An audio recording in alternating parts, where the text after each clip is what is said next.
साथियों, हरियाणा के वर्ष के अंत तक 2024 के अंत तक अक्टूबर, नवंबर, दिसंबर में किसी भी समय विधानसभा का चुनाव हो सकता है।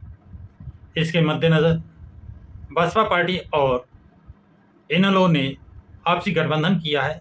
वहाँ पर 90 सीटें हैं। 90 सीटों में 37 सीटों पर बसपा और 53 सीटों पर इनेलो चुनाव लड़ेंगी। ये समझौता हो चुका है। यदि ये बहुमत में आते हैं तो इनेलो के अध्यक्ष अभय चौटाला मुख्यमंत्री बनेंगे। ये बातें तय हो चुकी हैं। तो इसी में कुछ और महत्वपूर्ण जानकारियां मिली हैं, उसके विषय में आज कुछ वार्ता करना है। बीएसपी और इनेलो का गठबंधन हो चुका है, जिसमें बसपा सुप्रीमो मायावती और इंडियन नेशनल लोकदल के अध्यक्ष अभय चौटाला की बातचीत होने के बाद इस गठबंधन की आखिरी मोहर बसपा की तरफ से आकाश आनंद राष्ट्रीय कोऑर्डिनेटर और आनंद कुमार राष्ट्रीय उपाध्यक्ष ये बसपा की तरफ से तथा इनेलो के राष्ट्रीय अध्यक्ष अभय चौटाला ने हरियाणा में प्रेस कॉन्फ्रेंस करके दोनों ने संयुक्त प्रेस कॉन्फ्रेंस में विधिवत घोषणा की है। इनेलो के राष्ट्रीय अध्यक्ष अभय चौटाला को मुख्यमंत्री बनाने की घोषणा की गई है। इतना ही नहीं, अभय चौटाला ने गठबंधन के सरकार बनने पर जनता को सरकारी अधिकारी और कर्मचारियों को, व्यापारियों को, किसानों को, खेतिहर मजदूरों को, औरतों को अनेक सुविधाएं देने की घोषणा की है। बसपा और इनेलो का गठबंधन और घोषणा पत्र सुनने के बाद ऐसा लगा कि हरियाणा में बहुत बड़ा बदलाव आने वाला है। अभी कुछ दिन पहले इनेलो के राष्ट्रीय अध्यक्ष अभय चौटाला और नेशनल लोकदल के राष्ट्रीय अध्यक्ष जयंत चौधरी से मुलाकात के बाद लोगों ने ये कयास लगाना शुरू कर दिया है कि इस गठबंधन में जयंत चौधरी भी शामिल होंगे। यद्यपि ये अभी तक बात की पुष्टि नहीं हुई है। इस समय तीसरी चर्चा ये चल रही है कि बीएसपी, इनेलो और एनएलडी नेशनल लोकदल के साथ जेजेपी के आने की भी प्रयास जारी हैं। जानकारों का कहना है कि यदि ऐसा होता है तो इनकी जीत को कोई रोकने वाला नहीं है। ये बात क्यों हो रही है कि जेजेपी अपना गठबंधन जो था जेजेपी का बीजेपी से वो टूट चुका है। चौथी चर्चा जो चल रही है वो सबसे ज़्यादा महत्वपूर्ण और प्रभावशाली लगती है, जोरदार भी लगती है।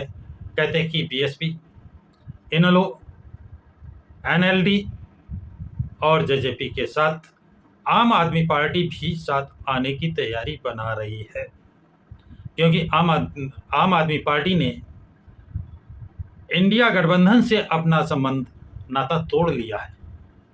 ऐसी स्थिति में कोई बड़ी बात नहीं है कि आम आदमी पार्टी भी इस गठबंधन में शामिल हो जाए, क्योंकि आम आदमी पार्टी अकेले लड़कर के वो चुनाव जीतने की स्थिति में नहीं है। राजनीतिक विशेषज्ञों का कहना है कि यदि ऐसा होता है तो ये गठबंधन नहीं, तीसरा मोर्चा बनेगा और सबसे ज़्यादा शक्तिशाली बनेगा। और ये तीसरा मोर्चा सभी पार्टियों के लिए एक मुसीबत खड़ी कर देगा।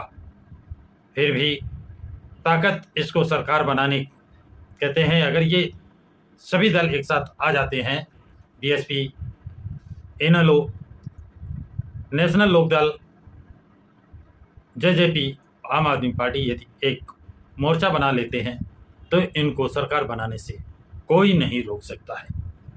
और इन्होंने जो अभय चौटाला ने प्रेस कॉन्फ्रेंस में, जो संयुक्त प्रेस कॉन्फ्रेंस हुई थी, उसमें कई महत्वपूर्ण घोषणाएं की हैं।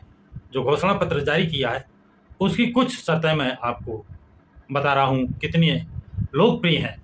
इनका कहना है जो भूमिहीन है, जिनके खेत नहीं, ज़मीन नहीं है, मकान नहीं है, उनको भी 100 गज ज़मीन आवासीय मकान बनाने के लिए दिए जाएंगे।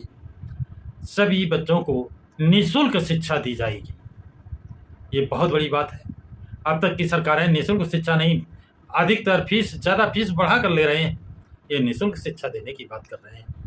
परिवार के एक सदस्य को सरकारी नौकरी दी जाएगी, ये बहुत बड़ी घोषणा है कि परिवार के एक सदस्य को, और अगर नौकरी नहीं तो 21,000 रुपये उसे बेगारी भत्ता दिया जाएगा।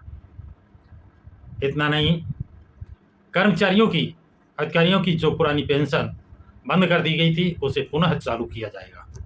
पुरानी पेंशन व्यवस्था पुनः लागू की जाएगी, जिसकी बहुत बड़ी मांग।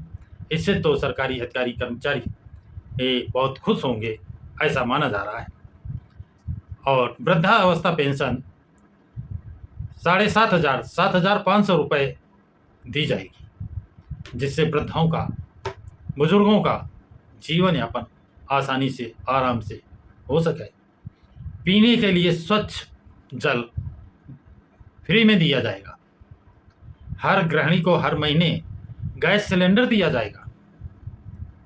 ये बहुत बड़ी बात है कि लोगों के पास गैस सिलेंडर तो रखे हैं, लेकिन उसमें गैस भराने के पैसे नहीं हैं, जिसके कारण वो लकड़ी चूल्हा जला करके रोटियां बना रही हैं। तो ये सरकार अगर बनती है तो हर महीने गैस सिलेंडर फ्री में दिया जाएगा और रसोई कार्य हेतु 1,100 रुपये दिए जाएंगे। तो ये कुछ महत्वपूर्ण सूचनाएं मैं बता रहा हूँ। सूचनाएं तो और भी बहुत हुई हैं। यह सर्वविदित है कि बसपा सुप्रीमो जो कहती हैं वो करके दिखाती भी है। इसलिए हरियाणा की जनता का रुझान इस गठबंधन की तरफ ज़्यादा हो रहा है। और यदि अन्य ये छोटे छोटे दल इस गठबंधन में आते हैं तो गठबंधन नहीं, ये मोर्चा बनेगा, तीसरा सबसे शक्तिशाली मोर्चा बनेगा और इसकी जीत सुनिश्चित मानी जा रही है। इसलिए इसे बीएसपी और इनेलो का गठबंधन ना मानकर इसे तीसरा मोर्चा के रूप में देखा जा रहा है। तो साथियों, ये जानकारी आप लोगों को कैसे लगी? यदि ये तीसरा मोर्चा बनता है और जो ये इन्होंने अपना घोषणा पत्र जारी किया है उसमें जो छूट और सुविधाएं देने का वादा किया है, क्या ये तीसरा मोर्चा सब पर भारी पड़ेगा? आप लोग कमेंट्स बॉक्स में कमेंट्स जरूर लिखें तथा इस वीडियो को लाइक और शेयर करें। प्रकाश की राह चैनल को सब्सक्राइब करें।